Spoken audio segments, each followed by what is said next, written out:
Chapter 2.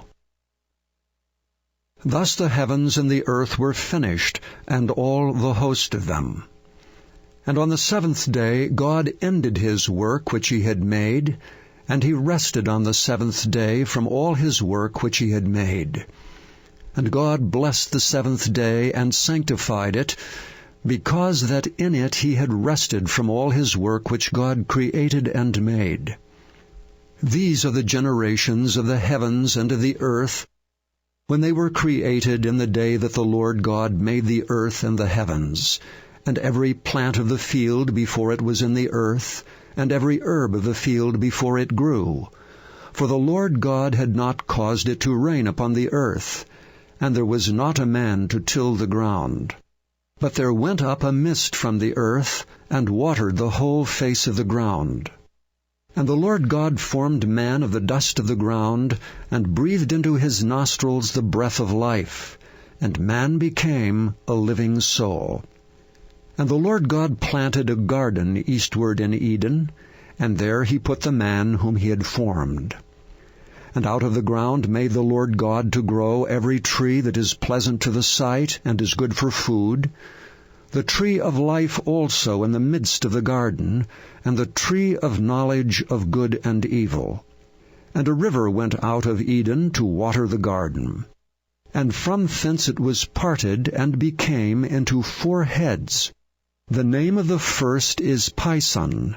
That is it which compasseth the whole land of Havilah, where there is gold. And the gold of that land is good. There is bdellium and the onyx stone. And the name of the second river is Gihon. The same is it that compasseth the whole land of Ethiopia. And the name of the third river is Hiddekel. That is it which goeth toward the east of Assyria. And the fourth river is Euphrates. And the Lord God took the man, and put him into the garden of Eden to dress it and to keep it. And the Lord God commanded the man, saying, Of every tree of the garden thou mayest freely eat, but of the tree of the knowledge of good and evil thou shalt not eat of it, for in the day that thou eatest thereof thou shalt surely die. And the Lord God said, It is not good that the man should be alone. I will make him an helpmeet for him. And out of the ground the Lord God formed every beast of the field, and every fowl of the air, and brought them unto Adam to see what he would call them. And whatsoever Adam called every living creature, that was the name thereof. And Adam gave names to all cattle, and to the fowl of the air, and to every beast of the field. But for Adam there was not found an helpmeet for him. And the Lord God caused a deep sleep to fall upon Adam, and he slept.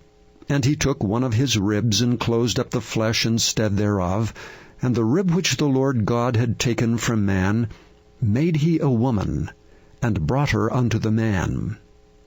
And Adam said, This is now bone of my bones, and flesh of my flesh. She shall be called woman, because she was taken out of man. Therefore shall a man leave his father and his mother, and shall cleave unto his wife, and they shall be one flesh. And they were both naked, the man and his wife, and were not ashamed.